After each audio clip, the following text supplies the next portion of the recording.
مبارک ہو، آپ باپ بننے والے ہیں۔ واٹ؟ ڈاکٹر کی بات پر اسے شدید جھٹکا لگا۔ وہ اس انچاہی لڑکی سے ہرگز اپنا وارث نہیں چاہتا تھا۔ پھر یہ کیسے ہو گیا؟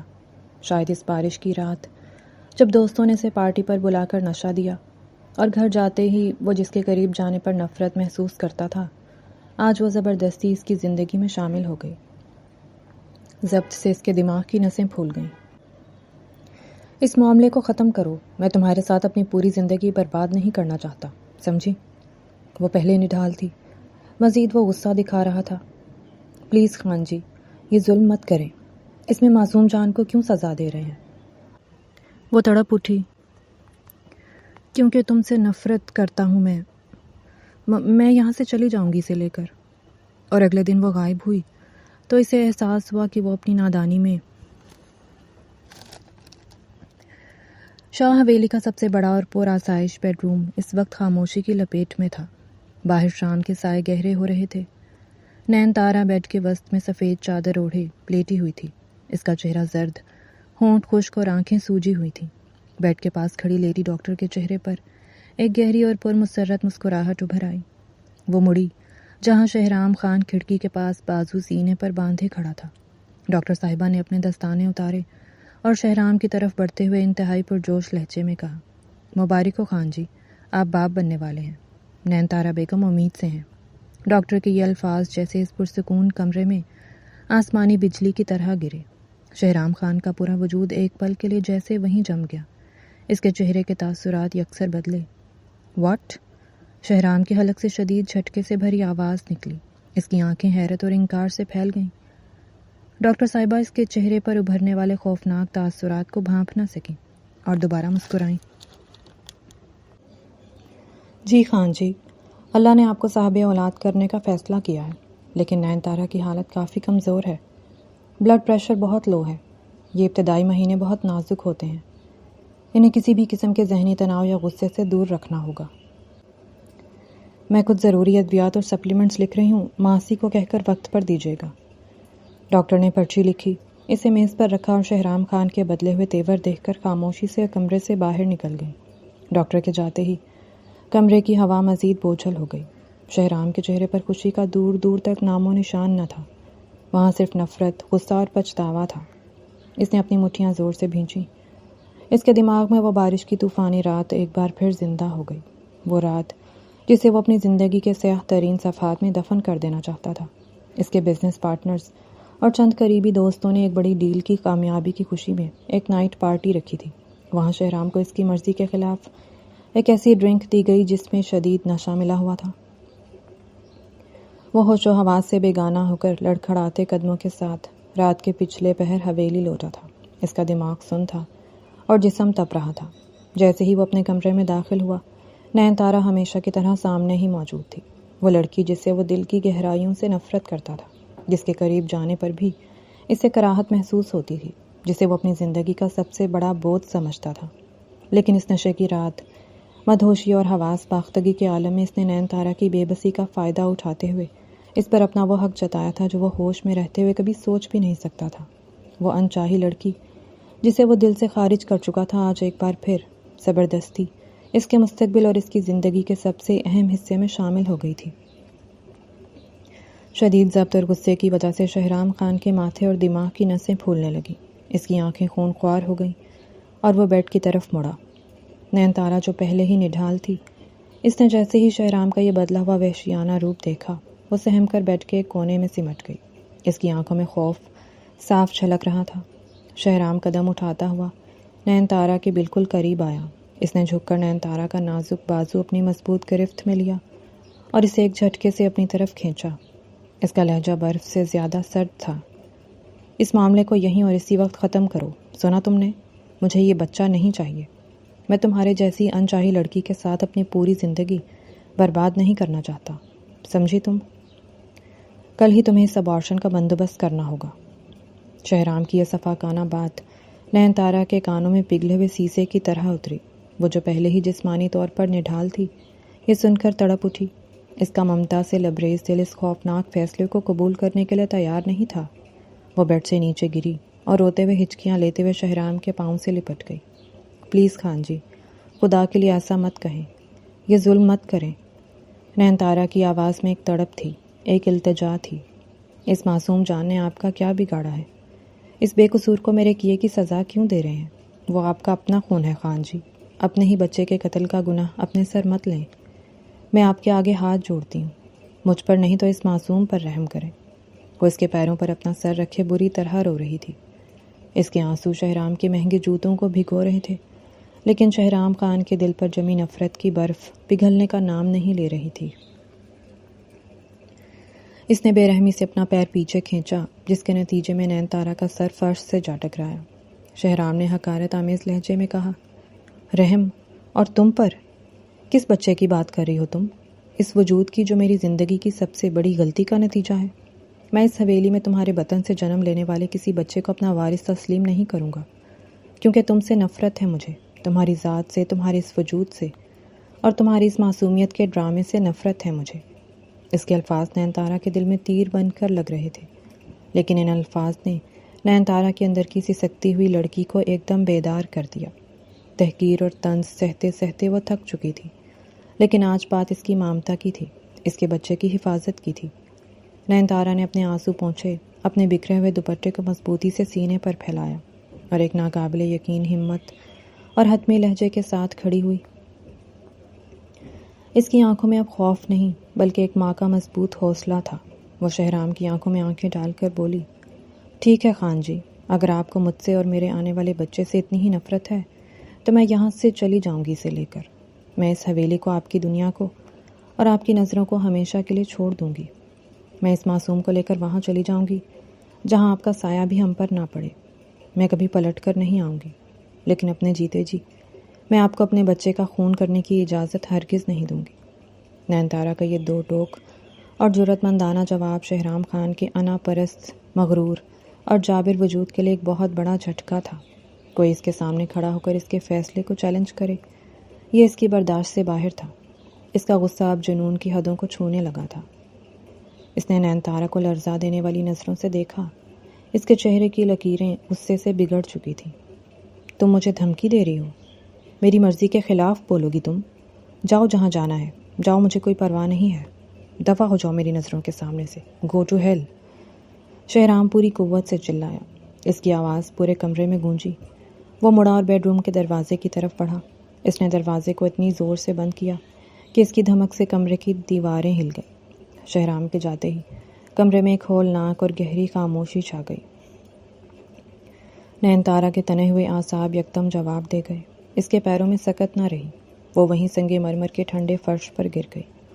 اس کا ایک ہاتھ اپنے پیٹ پر تھا، جیسے وہ اپنے بچے کو دنیا کی تمام برائیوں سے چھپا رہی ہو، اور اس کی آنکھوں سے بہنے والے آنسو فرش پر پھیلتے جا رہے تھے۔ نینتارا کی قسمت کا فیصلہ اس کی پیدائش سے پہلے ہی ہو چکا تھا، جب اس کے والد اس دنیا سے رخصت ہو گئے۔ ثریا بیگم بیوگی کے گہرے اندھیروں میں ڈوب گئی، تو ان کی سگی بڑی بہن شائستہ بیگم اپنی بہن کی محبت میں آگے بڑھی اور اپنی بہن اور ان کے پیٹ میں پلنے والے معصوم بچے کو ہمیشہ کے لیے اس حویلی میں لے آئیں۔ نینتارا نے اس حویلی کی مٹی میں آنکھ کھولی، لیکن اس کے بچپن پر ایک ایسا سایہ مسلط تھا جو اسے کبھی کھل کر جینے نہیں دیتا تھا، اور وہ سایہ تھا شہرام خان کا۔ شہرام خان نینتارا سے پورے 8 سال بڑا تھا۔ وہ بچپن ہی سے ضدی، غسیلا اور حویلی کا اکلوتا وارث ہونے کے ناطے حد درجہ مغرور تھا۔ اسے نینتارا کا اپنی ماں کے قریب ہونا اور حویلی میں رہنا ایک آنکھ نہ بھاتا تھا۔ ایک تپتی دوپہر 7 سال کی ننھی نینتارا اپنی ٹوٹی ہوئی گڑیا ہاتھ میں لیے روتی ہوئی شائستہ بیگم کے پاس بھاگی آئی۔ اس کی 2 چوٹیاں بکھری ہوئی تھیں اور معصوم آنکھوں سے موٹے موٹے آنسو بہہ رہے تھے۔ بڑی امی دیکھیں نا، شہرام بھائی نے میری گڑیا توڑ دی اور میری ڈرائنگ بک پر بھی کالا رنگ پھینک دیا۔ نینتارا نے شائستہ بیگم کے دوپٹے سے منہ چھپاتے ہوئے سسکیاں لیں۔ شائستہ بیگم نے تڑپ کر اسے گود میں اٹھایا اور سامنے سے آتے 15 سالہ شہرام کو سخت نظروں سے دیکھا۔ شہرام، یہ کیا بدتمیزی ہے؟ تم اتنے بڑے ہو کر اس ننھی سی جان کو کیوں تنگ کرتے ہو؟ خبردار جو اب میری بچی کو رلایا، سیدھے اپنے کمرے میں جاؤ۔ شہرام نے اپنی گہری خشمگین آنکھوں سے ننھی نینتارا کو گھورا، جس نے ڈر کر بڑی امی کے پیچھے خود کو چھپا لیا تھا۔ شہرام نے طنزیہ اور غصیلے لہجے میں کہا، ماما آپ ہر وقت اس روتی بسورتی لڑکی کی طرفداری کرتی ہیں. یہ حویلی میری ہے، اس کے کھلونے بھی میرے ہیں، میری مرضی میں جو چاہوں کروں. وہ پاؤں پٹکتا ہوا وہاں سے چلا گیا. لیکن نین تارا کی یہ شکایت اس کے لیے ایک نئی مصیبت بن گئی. اسی شام جب مغرب کے سائے گہرے ہو رہے تھے اور حویلی کے ملازم کاموں میں مصروف تھے، شہرام نے نین تارا کو اکیلا پا کر اس کا ہاتھ دبوچ لیا اور اسے کھینچتا ہوا حویلی کی سب سے اوپری اندھیری چھت پر لے گیا. شہرام بھائی پلیز مجھے چھوڑیں، مجھے اندھیرے سے ڈر لگتا ہے. نین تارا نے سہم کر التجا کی. بڑی شکایتیں لگاتی ہو نا تم میری ماما کو، اب لگاؤ شکایت. شہرام نے صفاقی سے اسے چھت کے ایک کونے میں دھکیلا اور باہر سے کنڈی لگا دی. اب پوری رات یہیں اکیلی رہو، تب تمہیں پتہ چلے گا کہ شہرام خان سے پنگا لینے کا انجام کیا ہوتا ہے. شہرام بھائی دروازہ کھولیں، بڑی امی امی. نین تارا دروازہ پیٹتی رہی. اندھیرے اور خوف سے اس کا دم گھٹنے لگا. وہ روتی رہی یہاں تک کہ ماسی نے 2 گھنٹے بعد اسے ڈھونڈ نکالا. شہرام کو اس کی اس معصومیت اور مجبوری سے ایک عجیب سی چڑ تھی. وہ اسے حویلی پر ایک بوجھ سمجھتا تھا، جس کی وجہ سے اسے اکثر ماں کی ڈانٹ سننی پڑتی تھی. وقت پر لگا کر اڑ گیا. شہرام خان اپنی اکھڑ طبیعت اور ضدی مزاج کے ساتھ جوان ہوا اور بزنس کی اعلیٰ تعلیم حاصل کرنے کے لیے لندن روانہ ہو گیا. اس کے جانے کے بعد حویلی میں جیسے نین تارا کو کھل کر سانس لینے کا موقع ملا. وہ 6 سال لندن رہا. ان 6 سالوں میں وقت نے ایک حیرت انگیز کروٹ لی. جب شہرام خان لندن سے پڑھ کر ایک مایہ ناز خوبرو اور انتہائی کامیاب بزنس مین بن کر حویلی لوٹا تو حویلی کے صدر دروازے پر اس کا شاندار استقبال کیا گیا. شہرام جیسے ہی گاڑی سے اترا، اس کی شخصیت کی دھاک پورے علاقے پر بیٹھ گئی. وہ جیسے ہی سیڑھیاں چڑھ کر حویلی کے دالان میں داخل ہوا، اس کی نظر سامنے کھڑی ایک لڑکی پر پڑی. وہ نین تارا تھی، 18 سال کی ایک انتہائی دلکش، معصوم اور خوبصورت دوشیزہ. اس کی بڑی بڑی ہرن جیسی آنکھیں، لمبی سیاہ زلفیں اور چہرے پر حیا کا تاثر اسے مزید حسین بنا رہا تھا. وہ اب وہ روتی بسورتی بچی نہیں تھی، بلکہ ایک مکمل عورت کا روپ دھار چکی تھی. شہرام کے قدم ایک پل کے لیے رک گئے. اس کی نظروں میں حیرت کا ایک تاثر ابھرا. نین تارا نے جیسے ہی شہرام کی آنکھیں دیکھیں، اس کے اندر کا پرانا خوف بیدار ہو گیا اور اس نے فوراً اپنی نظریں جھکا کر دوپٹے کا پلو سیدھا کیا. شہرام کے چہرے پر دوبارہ وہی روایتی سرد مہر سختی واپس آ گئی. وہ اسے نظر انداز کرتا ہوا اپنی ماں کے گلے جا لگا. شہرام کی واپسی کی خوشی ابھی ادھوری ہی تھی کہ حویلی پر اداسی کے بادل چھا گئے. نین تارا کی والدہ ثریا بیگم، جو طویل عرصے سے دل کے عارضے میں مبتلا تھیں، ان کی طبیعت اچانک اتنی بگڑی کہ ڈاکٹروں نے جواب دے دیا. حویلی کے ایک کمرے میں ثریا بیگم بستر مرگ پر زندگی اور موت کی جنگ لڑ رہی تھی. ان کا چہرہ بالکل سفید پڑ چکا تھا اور سانسیں اکھڑ رہی تھیں. شائستہ بیگم ان کے سرہانے بیٹھی زاروں قطار رو رہی تھی، جبکہ نین تارا اپنی ماں کا ہاتھ پکڑے سسکیاں لے رہی تھی. ثریا بیگم نے بڑی مشکل سے اپنی بہن شائستہ کا ہاتھ تھاما اور اکھڑتے ہوئے لہجے میں بولی، شائستہ میری بہن، میرا وقت اب پورا ہو چکا ہے. مجھے اپنی موت کا غم نہیں ہے، غم ہے تو صرف اپنی اس معصوم بچی کا. میرے جانے کے بعد اس یتیم کا اس دنیا میں کوئی آسرا نہیں رہے گا. ایسا مت کہو ثریا، نین تارا میری بھی بیٹی ہے، میں اسے کچھ نہیں ہونے دوں گی. شائستہ بیگم نے ان کے ہاتھ پر اپنے آنسو بہائے. نہیں شائستہ، میرے شوہر کے جانے کے بعد تم نے مجھے سہارا دیا، لیکن میری بیٹی کو ایک مستقل چھت اور نام چاہیے. اگر تم سچ میں مجھ سے محبت کرتی ہو تو میری آخری خواہش پوری کر دو، اپنی زبان دے دو مجھے.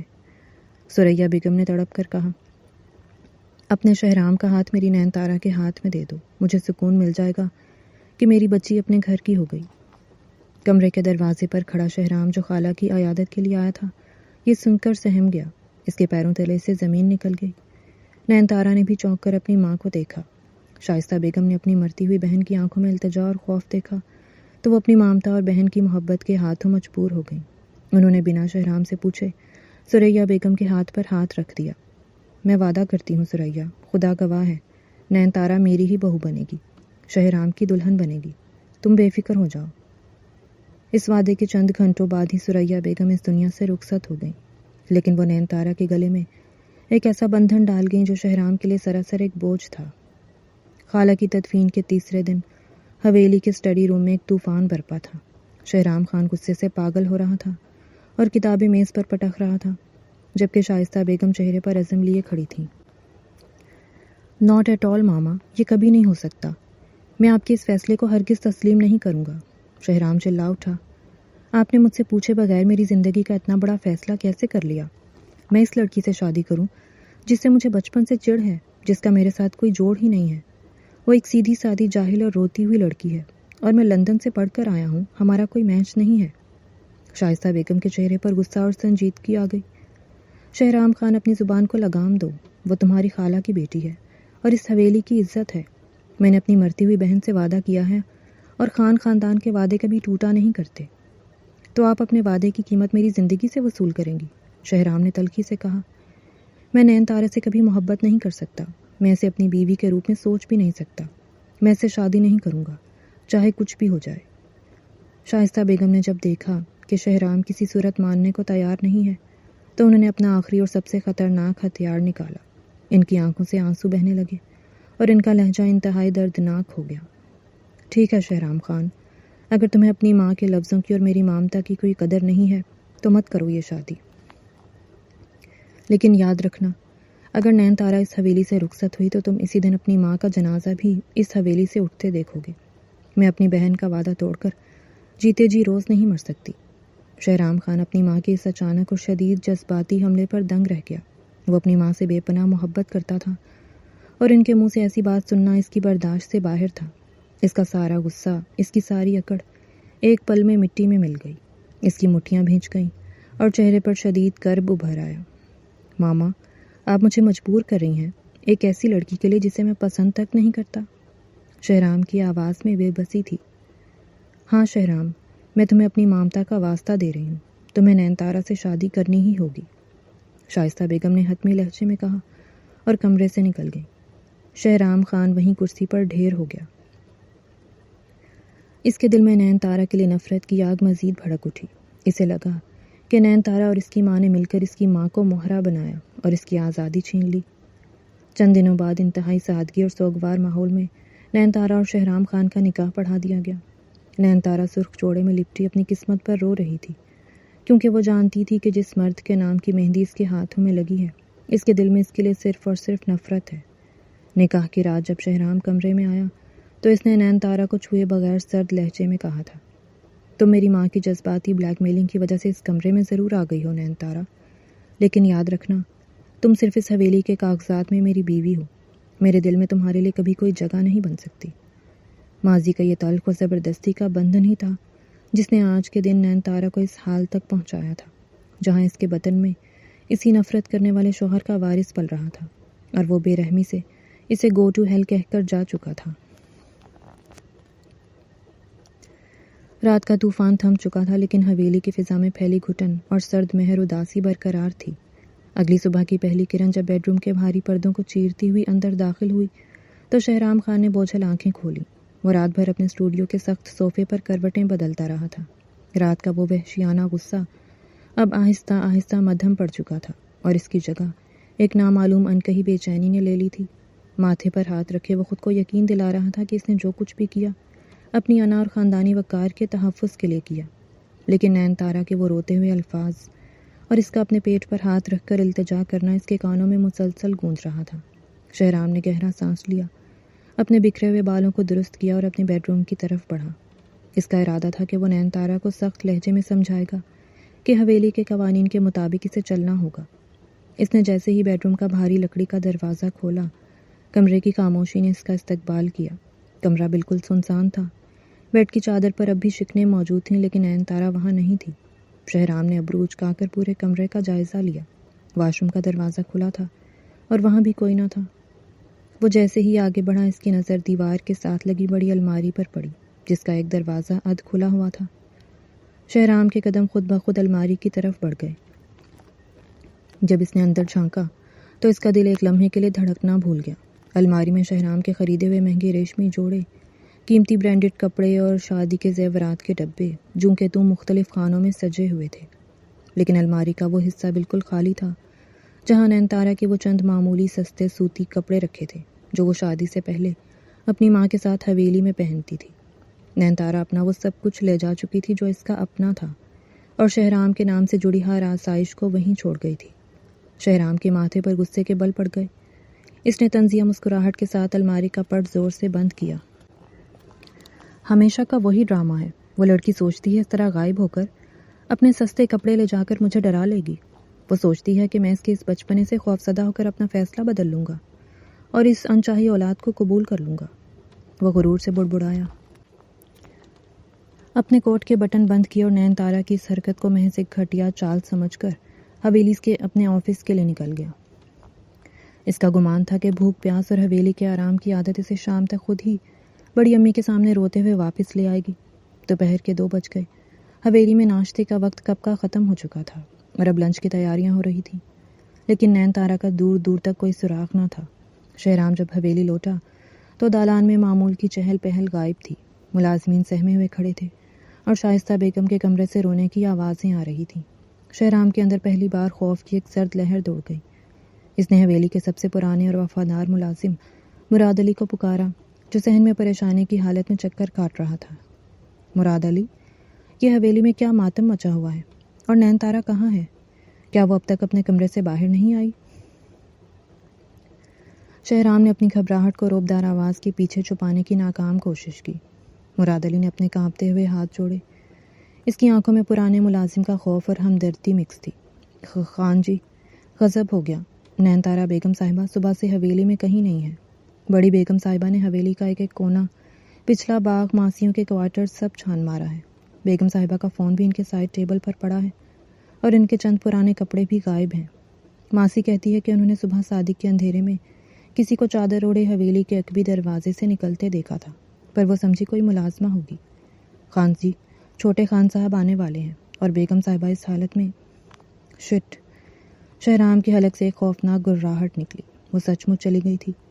وہ لڑکی جو حویلی کی اونچی دیواروں سے باہر قدم رکھتے ہوئے بھی ڈرتی تھی، وہ واقعی اس کے گو ٹو ہیل کہنے پر دوزخ کے راستے پر نکل پڑی تھی۔ ابھی شہرام مراد علی کی بات کو ہضم کر ہی رہا تھا کہ شائستہ بیگم اپنے کمرے سے نکلی۔ ان کا سفید دوپٹے کا پلو کندھوں سے ڈھلا ہوا تھا، آنکھیں رو رو کر سوج چکی تھیں اور چہرے پر مامتا کا وہ جلال تھا جو شہرام نے پہلے کبھی نہیں دیکھا تھا۔ وہ کانپتے قدموں سے چلتی ہوئی شہرام کے بالکل سامنے آ کر کھڑی ہو گئی۔ شہرام خان، شائستہ بیگم کی آواز میں وہ روب اور دکھ تھا جس نے شہرام کے قدموں کو وہیں جکڑ دیا۔ کل رات لیڈی ڈاکٹر نے مجھے فون پر مبارکباد دی تھی۔ اس نے کہا تھا کہ میری نین تارا کے بطن میں میرے خاندان کا چراغ پل رہا ہے، وہ ماں بننے والی ہے۔ میں رات بھر خوشی سے سو نہ سکی کہ میرے گھر میں رونق آنے والی ہے، لیکن صبح جب میں اپنی بچی کا منہ چومنے گئی تو وہاں صرف خالی بستر تھا۔ سچ بتاؤ شہرام، کل رات تم نے اس معصوم کے ساتھ کیا کیا؟ شہرام نے اپنی نظریں جھکا لیں۔ اس کی زبان جیسے تالو سے چپک گئی تھی۔ ماما، وہ اس میں میری کوئی غلطی نہیں ہے، وہ خود چلی گئی ہے۔ جھوٹ مت بولو شہرام خان، شائستہ بیگم چلائیں۔ ان کا پورا وجود غصے سے کانپ رہا تھا۔ وہ لڑکی جو اپنی ماں کے مرنے کے بعد سے اس حویلی کو اپنا سب کچھ سمجھتی تھی، وہ بنا کسی وجہ کے اس نازک حالت میں اپنا گھر چھوڑ کر کبھی نہیں جا سکتی۔ تم نے اسے دھتکارا ہے۔ تمہاری اس پرانی نفرت نے میری بچی کو نگل لیا۔ بولو، کیا کہا تھا تم نے اسے؟ شہرام کی انا نے ایک آخری بار سر اٹھایا۔ اس نے چنچلا کر کہا، ہاں ماما، میں نے اسے کہا تھا کہ اس معاملے کو ختم کرے۔ میں اس انچاہی لڑکی کے ساتھ اپنی پوری زندگی برباد نہیں کرنا چاہتا تھا۔ میں نے اسے ابارشن کا کہا تو وہ مجھے دھمکانے لگی کہ وہ چلی جائے گی۔ میں نے بھی غصے میں کہہ دیا کہ دفع ہو جاؤ، گو ٹو ہیل۔ بس اتنی سی بات پر وہ گھر سے بھاگ گئی۔ اتنی سی بات؟ شائستہ بیگم نے اپنے سینے پر ہاتھ رکھ لیا جیسے ان کا دل بند ہونے والا ہو۔ ان کی آنکھوں سے صدمے کے موٹے موٹے آنسو بہنے لگے۔ انہوں نے ایک قدم پیچھے ہٹ کر شہرام کو دیکھا، جیسے وہ ان کا بیٹا نہیں بلکہ کوئی اجنبی درندہ ہو۔ شائستہ بیگم نے اپنا کانپتا ہوا ہاتھ شہرام کے چہرے کے سامنے لہرایا اور انتہائی دلدوز لہجے میں بولی، بدبخت انسان، تو خان کہلانے کے لائق نہیں ہے۔ اپنی ہی بیوی کو، جس کے پیٹ میں تیرا اپنا خون پل رہا تھا، تو نے اس معصوم جان کے قتل کا حکم دیا، اسے اس حالت میں باہر کا راستہ دکھایا۔ سنو شہرام خان، میری بات کان کھول کر سن لو۔ اگر میری بچی کو، میری نین تارا کو، یا اس کے پیٹ میں پلنے والے معصوم بچے کو کچھ بھی ہوا تو میں اپنی عاقبت کا سودا کر لوں گی، پر تمہیں کبھی معاف نہیں کروں گی۔ میں خدا کے حضور کھڑے ہو کر تم سے اپنی مامتا کا حق چھین لوں گی اور اس حویلی کی مٹی تم پر حرام کر دوں گی۔ ماما، خدا کے لیے ایسا مت کہیں۔ شہرام تڑپ اٹھا۔ اس نے ماں کے ہاتھوں کو چھونے کی کوشش کی، لیکن شائستہ بیگم نے نفرت سے اپنا دامن چھڑا لیا۔ دور ہو جاؤ میری نظروں سے۔ جب تک میری نین تارا اس گھر میں صحیح سلامت واپس نہیں آتی، میرا کوئی بیٹا نہیں ہے اور نہ ہی اس حویلی میں تمہارے لیے کوئی جگہ ہے۔ مراد علی، جاؤ پورے علاقے کے بندے اکٹھے کرو، میری بچی کو ڈھونڈ کر لاؤ۔ شائستہ بیگم روتی ہوئی اپنے دل کو تھامے واپس کمرے میں چلی گئیں اور دروازہ اندر سے بند کر لیا۔ ماں کی شدید بیزاری، ان کی عبرتناک ملامت اور نین تارا کا اچانک یوں غائب ہو جانا، ان سب نے مل کر شہرام خان کے مغرور وجود کے پرخچے اڑا دیے۔ وہ اسی سنسان دالان کے فرش پر جہاں کبھی نین تارا اس کے جوتے صاف کر کے رکھتی تھیں گھٹنوں کے بل بیٹھ گیا۔ اس کے دل پر جیسے تیز دھار آرے چل رہے تھے جو اس کی انا کے ایک ایک پرت کو بے رحمی سے کاٹ رہے تھے۔ اس نے اپنے دونوں ہاتھوں سے اپنا سر تھام لیا۔ کمرے کی ہر دیوار پر گوشے سے نین تارا کی معصوم ہنسی، اس کی سسکیاں اور اس کے دوپٹے کی خوشبو بسی ہوئی محسوس ہو رہی تھی۔ اسے یاد آیا کہ کیسے وہ روز اس کے غصے کے سامنے ڈھال بن جاتی تھی، کیسے اس کی کڑوی اور زہریلی باتوں کے جواب میں بھی ہمیشہ اس کی پسند کے کھانے بناتی تھی، کیسے اس کے رات کو دیر سے آنے پر جاگ کر اس کا انتظار کرتی تھی۔ شہرام کو پہلی بار زندگی کے سب سے بڑے اور ہولناک سچ کا سامنا کرنا پڑ رہا تھا۔ وہ نین تارا، جسے وہ انچاہی بوجھ اور نفرت کی علامت کہتا تھا، وہ لاشعوری طور پر اس کے وجود کا، اس کی سانسوں کا اور اس کی اس عالیشان حویلی کی روح کا حصہ بن چکی تھی۔ اس کا غصہ، اس کی نفرت تو صرف ایک جھوٹا پردہ تھی جس کے پیچھے وہ اپنی اس محبت کو چھپاتا رہا جو بچپن سے لے کر جوانی تک اس کے دل میں نین تارا کے لیے پنپ رہی تھی۔ نین تارا کی موجودگی اس کی زندگی کی سب سے بڑی سچائی تھی، اور آج جب وہ سچائی سے چھن چکی تھی تو اسے اپنی سانسیں رکتی ہوئی محسوس ہو رہی تھی۔ نین تارا، شہرام کے لبوں سے اس کا نام ایک پکار، ایک التجا کی طرح نکلا جس میں اب کوئی غرور نہیں تھا، صرف ایک تڑپ اور گہرا پچھتاوا تھا۔ پچھتاوے کی وہ آگ جس نے شہرام خان کو اپنی ہی نظروں میں گرا دیا تھا، اب اس کے پورے وجود کو جلانے کے لیے تیار تھی، اور اسے معلوم تھا کہ جب تک وہ نین تارا کو ڈھونڈ نہیں لیتا یہ آگ اسے راکھ کرتی رہے گی۔ حویلی کی پرآسائش زندگی سے بہت دور ایک نامعلوم چھوٹے قصبے کا ریلوے اسٹیشن مسافروں کے شور، کلیوں کی پکار اور ٹرینوں کے ہارن سے گونج رہا تھا۔ نین تارا جو رات بھر ٹرین کے ایک اندھیرے کونے میں چھپ کر سسکتی رہی تھی، اب اسٹیشن کے ایک تپتے ہوئے سیمنٹ کے بینچ پر بیٹھی تھی۔ اس کا زرد چہرہ، خشک ہونٹ اور سوجی ہوئی آنکھیں اس کی رات بھر کی جدوجہد کی گواہی دے رہی تھیں۔ اس کا ایک ہاتھ مسلسل اپنے پیٹ پر تھا، جیسے وہ دنیا کے اس ہجوم میں اپنے اندر پلنے والے معصوم وجود کو تحفظ دے رہی ہو۔ اچانک اس کے سر میں تیز چکر آیا۔ تپتی ہوئی دوپہر کی دھوپ میں اسے سب کچھ دھندلا ہوتا محسوس ہوا اور وہ بینچ سے نیچے گرنے لگی۔ ارے بیٹی سنبھلو، ایک بوڑھی لرزتی ہوئی لیکن حد درجہ شفیق آواز آئی۔ ایک بزرگ خاتون جنہیں محلے والے پیار سے دادی اماں کہتے تھے، اس نے لپک کر نین تارا کو زمین پر گرنے سے پہلے ہی اپنے نحیف بازوؤں میں سمیٹ لیا۔ ان کے ساتھ ان کا جوان بیٹا فرحان بھی تھا جو ہاتھ میں ادویات کا تھیلا تھامے کھڑا تھا۔ فرحان قریبی لوکل کلینک میں کمپاؤنڈر تھا اور اپنی ماں کو ڈاکٹر کے پاس معائنے کے لیے لایا تھا۔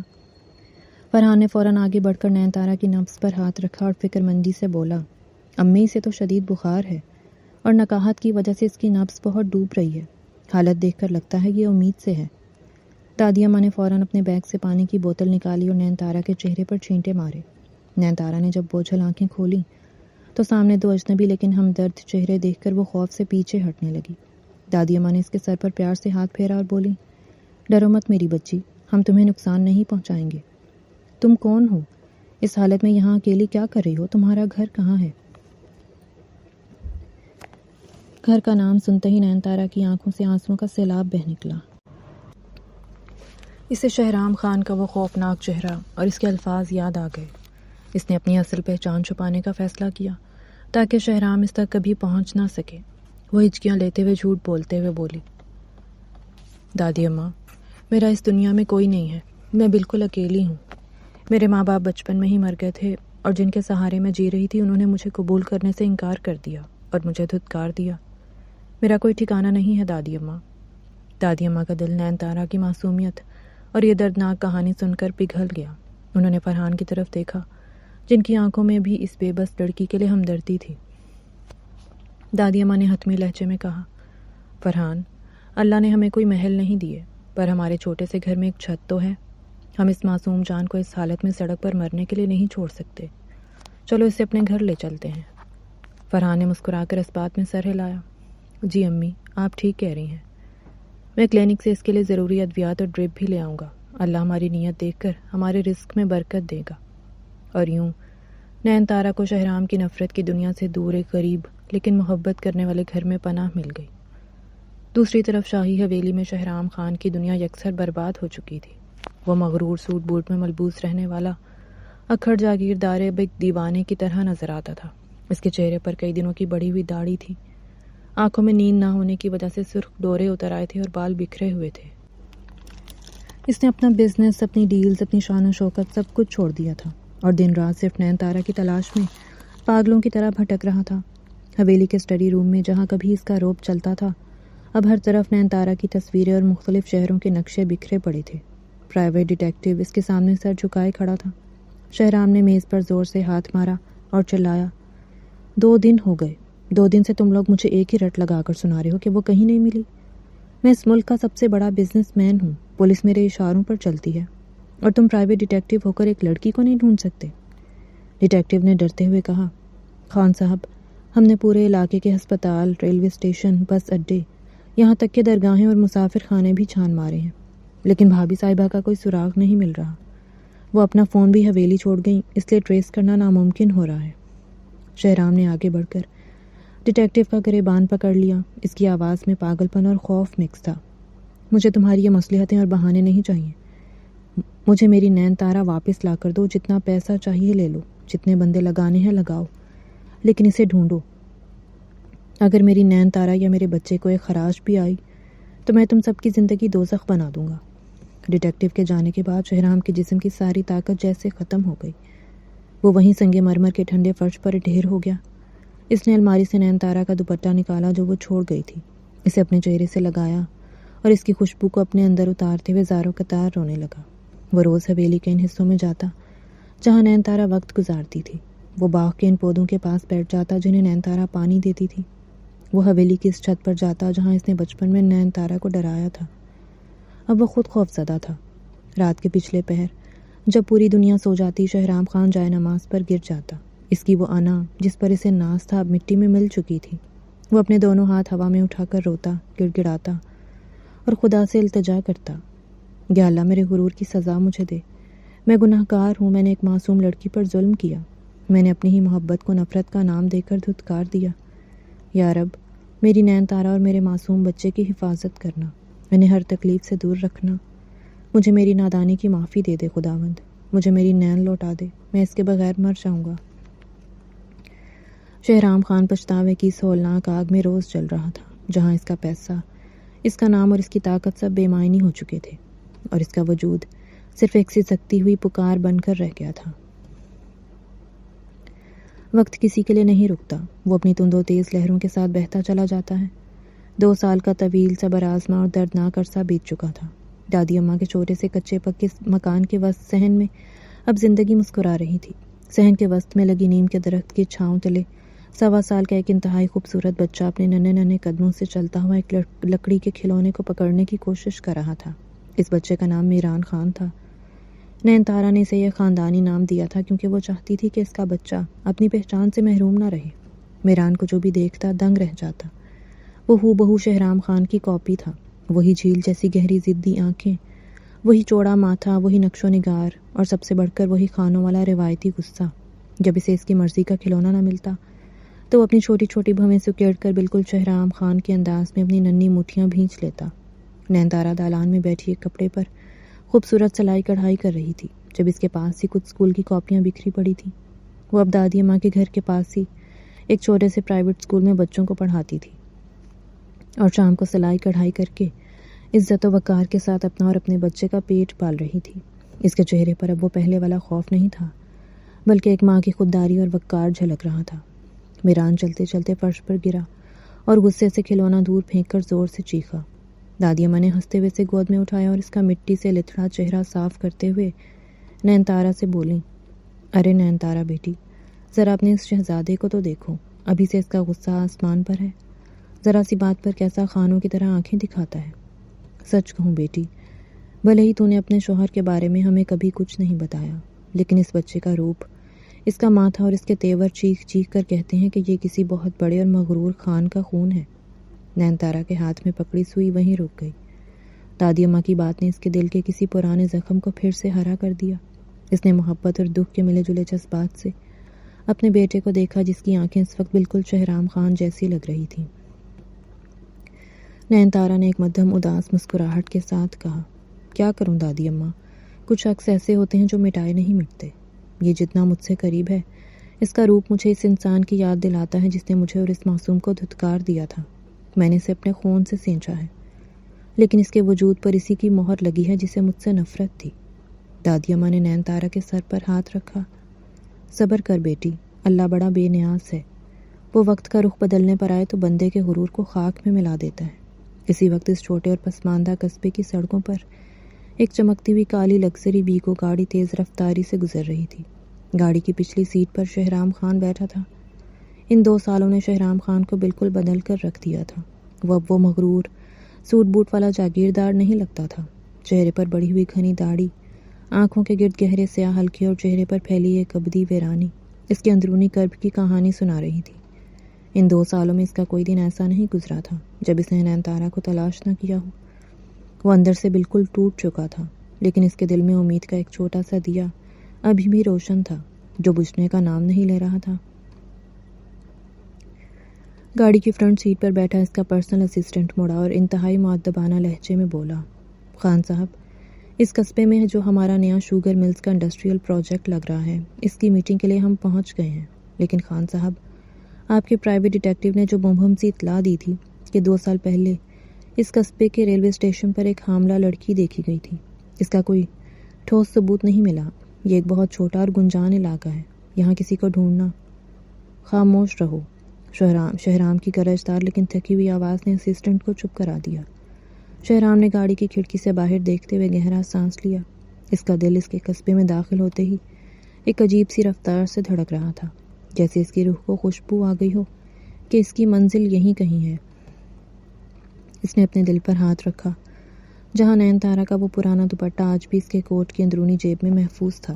اس نے دھیمے اور کربناک لہجے میں خود سے کلام کیا، نین، میں جانتا ہوں تم یہیں کہیں ہو۔ 2 سال سے میں نے اس زمین کا کوئی کونا نہیں چھوڑا جہاں میں نے تمہیں نہ ڈھونڈا ہو۔ میری ماں مجھ سے آج بھی ناراض ہے، حویلی مجھے کاٹنے کو دوڑتی ہے۔ میں اپنے اس غرور کی سزا بھگت چکا ہوں نین تارا، مجھے بزنس میٹنگ سے کوئی غرض نہیں ہے۔ میں اس قصبے میں صرف تمہارے لیے آیا ہوں، خدا کے لیے مجھے اب مزید مت تڑپاؤ۔ سامنے آ جاؤ نین، تمہارا شہرام ہار چکا ہے۔ گاڑی ایک موڑ مڑتے ہی اسکول اور بازار کی طرف بڑھ گئی، جہاں قسمت کچھ اور ہی سوچے بیٹھی تھی۔ شام کے سنہری سائے پھیل رہے تھے۔ نین تارا اسکول سے فارغ ہو کر بازار سے گھر کے لیے کچھ ضروری سامان اور میران کے لیے کچھ کھلونے لے کر لوٹ رہی تھی۔ اس کے ایک ہاتھ میں شاپنگ بیگز تھے اور دوسرے ہاتھ کی چھوٹی انگلی کو 1.25 سال کے میران نے اپنی ننھی مٹھی میں تھام رکھا تھا۔ میران اپنی معصوم دھن میں اچھل کود کرتا ہوا چل رہا تھا۔ اچانک سڑک کے کنارے ایک بڑی چمکتی ہوئی کالی لگژری گاڑی آ کر رکی۔ چمکتی ہوئی گاڑی کو دیکھ کر معصوم میران کی آنکھیں چمک اٹھی۔ اس سے پہلے کہ نین تارا کچھ سمجھ پاتی، میران نے ایک جھٹکے سے اپنا ہاتھ نین تارا کی انگلی سے چھڑایا اور اپنے ننھے ننھے قدموں سے پپو پپو کرتا ہوا سیدھا اس گاڑی کی طرف بھاگا۔ میران، رکیں بیٹا، وہاں مت جاؤ۔ نین تارا گھبرا کر اس کے پیچھے لپکی۔ اسی لمحے گاڑی کا عقبی دروازہ کھلا اور اس میں سے شہرام خان باہر نکلا۔ وہ بھی سیدھا کھڑا ہو کر اپنے کوٹ کو درستی کر رہا تھا کہ اسے اپنی ٹانگ سے کسی ننھے وجود کا لمس محسوس ہوا۔ شہرام نے چونک کر نیچے دیکھا۔ 1.25 سال کا ایک انتہائی خوبصورت گول مٹول بچہ اس کی ٹانگ کو دونوں ہاتھوں سے جکڑے اپنی بڑی بڑی جھیل جیسی آنکھوں سے اسے دیکھ کر معصومیت سے مسکرا رہا تھا۔ شہرام کا دل ایک زوردار جھٹکے سے دھڑکا۔ اس نے وہیں جھک کر اس بچے کے چہرے کو دیکھا۔ وہ چوڑا ماتھا، وہ ناک کا نقشہ، وہ گہری آنکھیں۔ یہ کوئی اجنبی بچہ نہیں تھا، یہ تو ہو بہو شہرام خان کا اپنا بچپن تھا، اس کا اپنا عکس، اس کا اپنا خون۔ شہرام کے ہاتھ کانپنے لگے۔ میران بیٹا، ادھر آؤ، کس کے پاس چلے گئے ہو؟ نین تارا ہانپتی ہوئی سانس پھولے ہوئے وہاں پہنچی اور جیسے ہی اس نے بچے کو اٹھانے کے لیے نظریں اوپر اٹھائیں، اس کے پاؤں تلے سے زمین نکل گئی۔ اس کے ہاتھ سے شاپنگ بیگز چھوٹ کر سڑک پر گر گئے۔ سامنے داڑھی بڑھائے، آنکھوں میں ویرانی لیے شہرام خان کھڑا تھا۔ 2 سال کا طویل عرصہ گزر چکا تھا۔ ان دونوں کی نظریں ملیں تو جیسے وقت کی رفتار تھم گئی۔ نین تارا کی آنکھوں میں ماضی کی تلخیاں، خوف اور ممتا کا جلال ایک ساتھ ابھرا، جبکہ شہرام کی آنکھوں میں صرف اور صرف پچھتاوا اور بے پناہ محبت تھی۔ دونوں کے آنسو ایک پل میں بہہ نکلے۔ شہرام خان، جس کی انا کے سامنے کبھی کوئی سر نہیں اٹھا سکتا تھا، اب بنا کچھ سوچے سڑک کے بیچوں بیچ نین تارا کے سامنے گھٹنوں کے بل فرش پر بیٹھ گیا۔ اس نے ایک بازو سے اپنے بیٹے میران کو اپنی گود میں سمیٹا اور دوسرے ہاتھ سے نین تارا کا کانپتا ہوا ہاتھ مضبوطی سے تھام لیا۔ وہ ایک خان نہیں بلکہ ایک ہارا ہوا مجرم تھا جو اپنی زندگی کی سب سے بڑی عدالت میں کھڑا تھا۔ نین، میری نین تارا، شہرام کی آواز رند گئی۔ وہ زاروں قطار رو پڑا۔ مجھے معاف کر دو نین، خدا کے لیے مجھے معاف کر دو۔ میں نے تمہیں دوزخ میں جانے کا کہا تھا نا۔ میں پچھلے 2 سالوں سے ہر روز ہر پل جہنم بھگت کر آیا ہوں۔ تمہارے بغیر یہ شہرام خان کچھ بھی نہیں ہے، ایک زندہ لاش ہے۔ مجھے سزا دے لو پر مجھ سے دور مت جاؤ۔ نین تارا نے شہرام کی یہ حالت دیکھی۔ وہ مرد جو کبھی غرور کا پہاڑ تھا، جس کے پیروں میں بیٹھا رو رہا تھا، اس کا بیٹا اس کے خون کے حصار میں محفوظ مسکرا رہا تھا۔ نین تارا کے اندر کا سارا غصہ، ساری تلخی اس کے آنسوؤں اور اس کی محبت کو دیکھ کر موم کی طرح پگھل گئی۔ اس نے روتے ہوئے شہرام کے ہاتھ پر اپنی گرفت مضبوط کی اور اسے اٹھنے کا اشارہ کیا۔ محبت جیت گئی تھی اور نفرت ہمیشہ کے لیے ہار چکی تھی۔ ہجر کے دن ختم ہو چکے تھے۔ شہرام نین تارا اور اپنے بیٹے میران کو لے کر واپس شاہی حویلی پہنچا۔ جیسے ہی گاڑی حویلی کے صحن میں رکی، شائستہ بیگم دوڑتی ہوئی باہر آئیں۔ جب انہوں نے نین تارا کو صحیح سلامت اور اس کی گود میں ہو بہو شہرام کی کاپی اپنے پوتے میران کو دیکھا تو وہ خوشی سے نہال ہو گئیں۔ انہوں نے بڑھ کر دونوں کو گلے سے لگا لیا اور حویلی میں 2 سال بعد شکرانے کے چراغ جلائے گئے۔ حویلی کا وہی وسیع و عریض بیڈ روم تھا، لیکن آج فضا رومانوی خوشبو سے مہک رہی تھی۔ باہر 14ویں کا چاند اپنی پوری آب و تاب کے ساتھ چمک رہا تھا اور اس کی چاندنی حویلی کی بالکونی پر بکھری ہوئی تھی۔ چھوٹا میران کمرے کے اندر نرم بستر پر گہری اور پرسکون نیند سو رہا تھا۔ بالکونی کے جنگلے کے پاس نین تارا کھڑی رات کی ٹھنڈی ہوا کا لطف لے رہی تھی کہ تبھی پیچھے سے 2 مضبوط بازوؤں نے اسے نرمی سے اپنے حصار میں لے لیا۔ شہرام نے اپنا چہرہ نین تارا کے بالوں میں چھپایا، جہاں سے اس کی پسندیدہ خوشبو آ رہی تھی۔ اب بھی مجھ سے ناراض ہو نین؟ شہرام نے انتہائی دھیمی اور محبت پاش لہجے میں اس کے کان کے پاس سرگوشی کی۔ نین تارا نے مڑ کر شہرام کے چہرے پر اپنے نازک ہاتھ رکھے۔ اس کی آنکھوں میں اب صرف محبت کا سمندر تھا۔ نہیں خان جی، جب آپ میرے سامنے گھٹنوں کے بل بیٹھے تھے، میری ساری ناراضگی اسی پل ختم ہو گئی تھی۔ میں نے تو بس اپنے بچے کی حفاظت کے لیے وہ قدم اٹھایا تھا۔ شہرام نے نین تارا کے ماتھے پر انتہائی عقیدت اور محبت سے اپنے لب رکھ دیے۔ اس نے نین تارا کو اپنے سینے سے لگاتے ہوئے دھیرے سے کہا، تم اور میران، تم دونوں میری زندگی کا وہ خوبصورت ترین اور انمول تحفہ ہو جسے میں نے اپنی انا کو مٹی میں ملا کر پچھلے 2 سالوں میں ہر رات خدا سے رو رو کر مانگا ہے۔ اب اس حویلی میں کبھی کوئی طوفان نہیں آئے گا، کیونکہ اب یہاں صرف شہرام کی نین راج کرے گی۔ نین تارا نے مسکرا کر اپنا سر شہرام کے چوڑے سینے پر رکھ دیا، جہاں دل کی دھڑکنیں صرف اس کے نام کا راگ الاپ رہی تھیں۔ چاند کی چاندنی ان دونوں پر اپنی برکتیں برسا رہی تھی اور ایک دوسرے میں گم وہ دونوں محبت کی نئی معراج کو پہنچ گئے تھے۔ اس کہانی کا سب سے بڑا سبق یہ ہے کہ غرور، نفرت اور ضد انسان سے وہ سب کچھ چھین سکتے ہیں جس کی اصل قدر اسے بہت دیر سے سمجھ آتی ہے، جبکہ صبر، خلوص اور معافی ٹوٹے ہوئے رشتوں کو بھی نئی زندگی دے سکتے ہیں۔ نین تارا کا کردار ایک ایسی مضبوط عورت اور ماں کی تصویر پیش کرتا ہے جس نے ظلم، بے عزتی اور بے پناہ تکلیف کے باوجود اپنے وقار اور اپنے بچے کی حفاظت پر کبھی سمجھوتا نہیں کیا، جبکہ شہرام خان کا کردار یہ احساس دلاتا ہے کہ طاقت، دولت اور رعب کبھی بھی اچھے اخلاق، انصاف اور محبت کا نعم البدل نہیں بن سکتے، اگرچہ اس کی سچی توبہ اور اپنی غلطیوں کا اعتراف اس کی شخصیت میں مثبت تبدیلی کو بھی ظاہر کرتا ہے۔ شائستہ بیگم نے وعدے اور ممتا کی اہمیت اجاگر کی، مگر زندگی کے اتنے بڑے فیصلے اولاد کی رضامندی کے بغیر کرنا بعد میں کئی المیوں کا سبب بھی بنا، جو ایک اہم حقیقت کی نشاندہی کرتا ہے۔ یہ کہانی ہر قاری کو یاد دلاتی ہے کہ رشتے جبر سے نہیں بلکہ احترام، اعتماد، گفتگو اور احساس سے مضبوط ہوتے ہیں، کیونکہ بعض اوقات ایک لمحے کی سختی برسوں کی خوشیاں چھین لیتی ہے، جبکہ وقت پر مانگی گئی معافی اور دل سے کی گئی محبت زندگی کو دوبارہ سنوار بھی سکتی ہے۔ اور آپ کو یہ کہانی کیسی لگی؟ پڑھ کر اپنی رائے کا اظہار کیجیے گا اور چینل کو سبسکرائب کر لیں۔ شکریہ۔